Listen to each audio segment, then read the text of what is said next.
Welcome back to Powerful Women in the World podcast. Episode 4, The Secret to Resilience, How Women Leaders Handle Failure.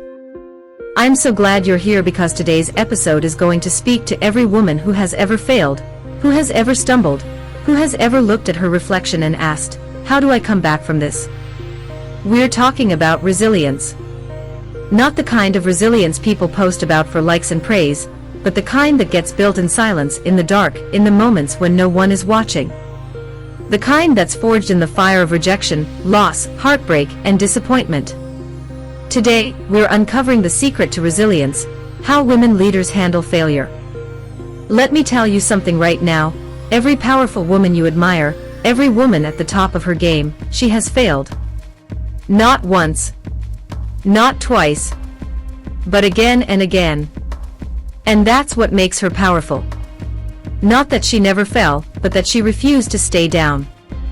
So today, I want to take you into the mindset, the heart, and the habits of women who don't let failure define them, but use it to become even stronger.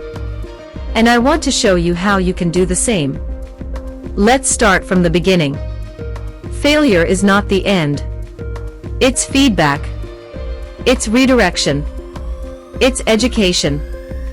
When something doesn't go the way you planned, the question isn't why me? It's what is this teaching me? Resilient women ask that question.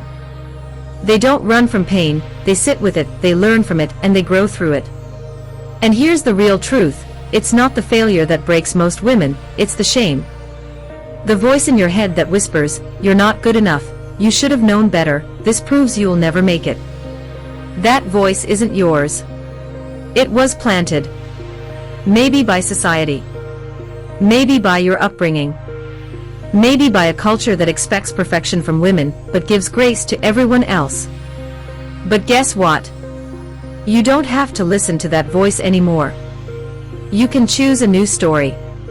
You can say, yes, I failed. But I'm still standing. You can say, that didn't work out, but I haven't run out of chances. You can say, I'm not done. Let's keep going. Because this part, how powerful women process failure, is where resilience truly begins. It's not about pretending you're okay. It's not about bottling everything up and pushing forward like nothing happened. That's not resilience, that's emotional suppression. And sooner or later, it explodes. Resilient women allow themselves to feel the disappointment. They cry. They journal. They talk to trusted friends or mentors. They take a moment, or a week, or however long they need to feel it. But they don't stay stuck there. They don't live in the pain. They don't wrap their identity in the failure. They move through it. There's something incredibly powerful about acknowledging your feelings without letting them control you. When you say, yes, I feel broken right now, but I'm not going to live in this brokenness, you take your power back. You're not denying the pain, you're deciding that the pain is not your destination. Now, once they've processed the emotions, powerful women rebuild. They ask hard questions. What did I learn? What can I do differently next time? What truth do I need to carry forward? They use failure as a mirror, not to judge themselves, but to understand themselves more deeply. And then comes the next powerful step, they redefine failure. They don't see it as proof of inadequacy. They see it as proof of courage. Because let's be honest, people who never fail, they're not taking risks. They're not putting themselves out there. They're playing small. But every time you fail, it means you tried. It means you stepped up. And that's what leaders do. They step up, even when it's uncomfortable, even when there's a risk of falling. Think about some of the most iconic women leaders in the world. Do you think Oprah Winfrey never failed? Do you think Malala never doubted herself? Do you think Michelle Obama, or Serena Williams, or Chimamanda Ngozi Adichie never faced setbacks? Oh, they did. They still do. But they made a decision, my failure is not my finish line. It's my foundation. So how do women like that keep going? How do they rebuild confidence after a setback? It starts with compassion. Instead of punishing themselves, they give themselves grace. They remember that growth is messy. Success isn't a straight line, it's full of detours. They speak kindly to themselves. They say, "You didn't get it right this time, but look how far you've come." They root their identity not in their outcomes, but in their effort and their values. Then, they take aligned action. They don't sit around waiting for everything to be perfect before they try again. They adjust their strategy, they gather support, they revise the plan, but they move. Resilience isn't passive. It's active. It's the decision to rise again, again, and again. And here's something you need to hear, especially if you're still hurting from a failure that shook your confidence: you are not alone. Every powerful woman has been where you are. She's felt lost. She's doubted her purpose. She's sat in her room questioning everything. But she made a choice. She didn't let failure be her final story. So ask yourself, what will you choose? Will you stay in the shadow of that mistake? Or will you step forward with the lessons in your hand and your head held high? Because real resilience is not just about recovering, it's about reinventing. It's about saying, "This version of me wasn't the end game. I'm still evolving." It's knowing that your greatest story is still being written. There's more I want to say, especially about practical ways you can build this kind of resilience daily, even in the small things. But let's pause here for a moment. Take a deep breath. Reflect on this. What have I learned from my failures?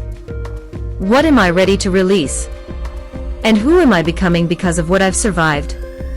Let's keep going, because this part right here, the daily practices that build resilience, is where the transformation really begins. It's one thing to understand resilience in theory, to feel inspired for a moment after hearing someone else's comeback story. But true change happens when you create systems in your own life that make you unshakable from the inside out. And that's what I want for you. One of the first daily practices resilient women commit to is affirming themselves. I know that might sound simple, even cliché, but I need you to understand how powerful your words are. Your brain believes what you say repeatedly. So if you wake up every morning thinking, "I'm not good enough, I always mess up, I'm never going to get it right," your actions will start to reflect that belief. But when you wake up and say, "I am growing, I'm learning every day, I have overcome before and I'll overcome again," that starts to rewire your mindset. You shift from being your own biggest critic to your own strongest supporter. And when failure comes, you don't collapse under it, you coach yourself through it. Another critical habit is reflection. Resilient women make time to pause. Not just when life is hard, but consistently. They ask themselves, what am I proud of? What did I learn this week? What challenged me, and how did I respond? You don't become resilient by accident, you become resilient by being aware. Self-awareness is your compass. It helps you navigate failure with clarity, instead of confusion. Now let's talk about boundaries, because you cannot be resilient if your energy is always leaking. Resilient women don't try to be everything to everyone. They don't apologize for needing rest. They don't stay in toxic environments to prove a point. They value their peace, their space, and their time.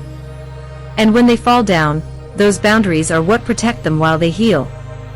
And I want to say this, especially to every woman who's used to being the strong one: resilience is not about carrying everything alone.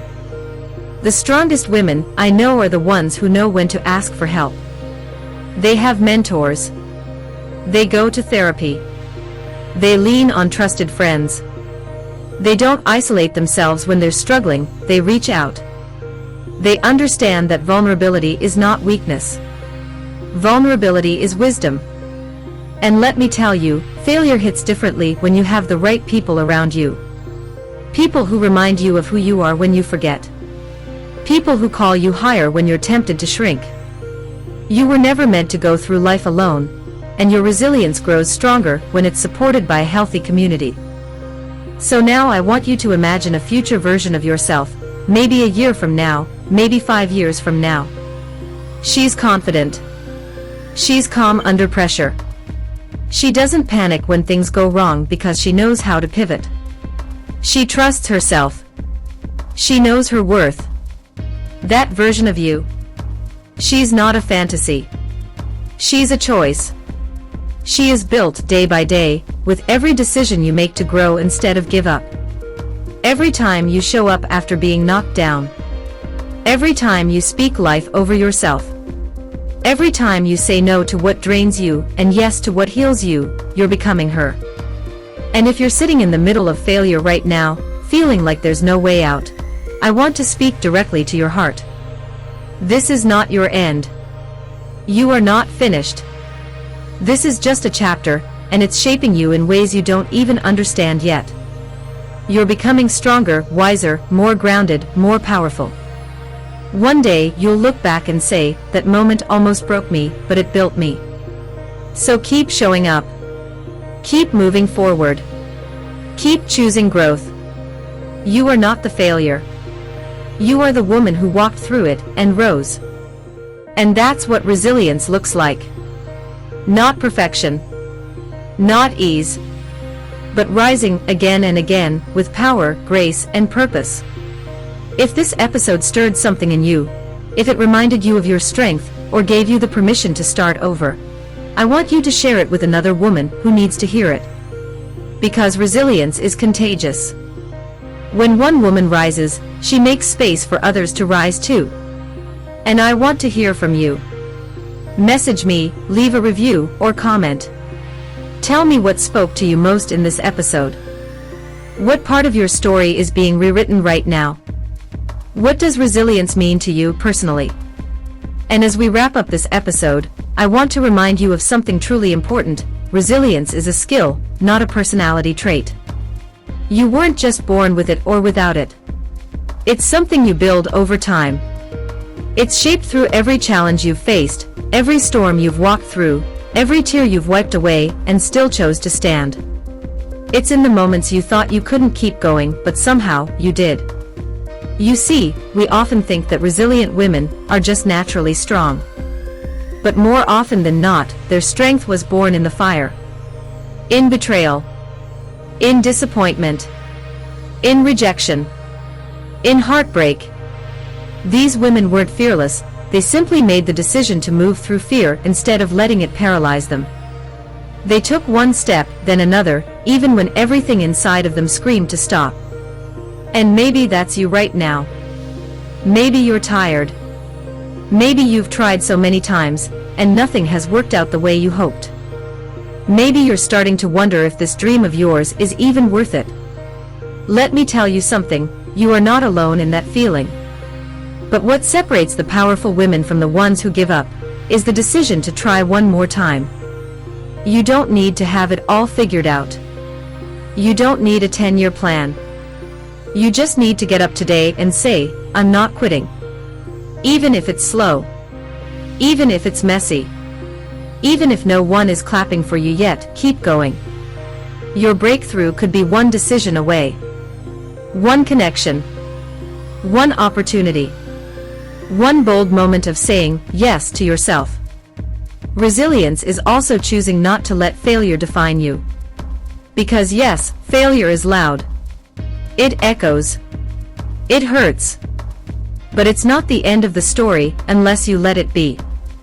Women leaders, the ones you admire, the ones we all look up to, they fail too. But they don't stay down. They evaluate, they learn, they shift, and they keep building. And here's the truth I need you to take with you today. You are already more powerful than you realize. The fact that you're here, listening, seeking growth, shows that something in you refuses to settle. That something in you still believes in your potential. So protect that. Nurture it. Feed it daily. And never stop choosing yourself, no matter what comes your way. I want you to do something for yourself tonight. When this episode ends, go stand in front of the mirror. Look yourself in the eyes, not with judgment, not with disappointment, but with love. And say, I'm proud of you. Say it until you believe it. You've come too far to doubt your strength now. You've already survived things others couldn't imagine. You've already proven that you are a force. So now it's time to live like it. That's the heartbeat of this community. That's why I created Powerful Women in the World. Because the world needs more women who rise after falling. Women who walk boldly into boardrooms, classrooms, studios, homes, businesses, not because they're perfect, but because they're powerful. And that power, it starts with resilience. Thank you for spending this time with me today. I don't take it lightly that you chose to be here, to grow with me, and to continue on this journey of becoming the woman you're meant to be. Please share this episode with your sister, your friend, your coworker, any woman who needs a reminder that she is stronger than she thinks. Make sure to follow the podcast and leave a review. Your feedback helps us grow and reach more incredible women like you. And connect with me on social media. I want to hear your stories, your wins, your moments of resilience. Let's celebrate them together. Because you, my friend, are not alone.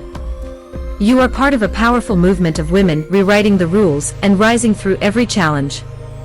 I'll see you next week for another inspiring, raw, and real conversation. Until then, walk boldly, stand tall, and never forget, resilience is your superpower, and you were born to rise. This is Powerful Women in the World, and your journey to unstoppable begins right now.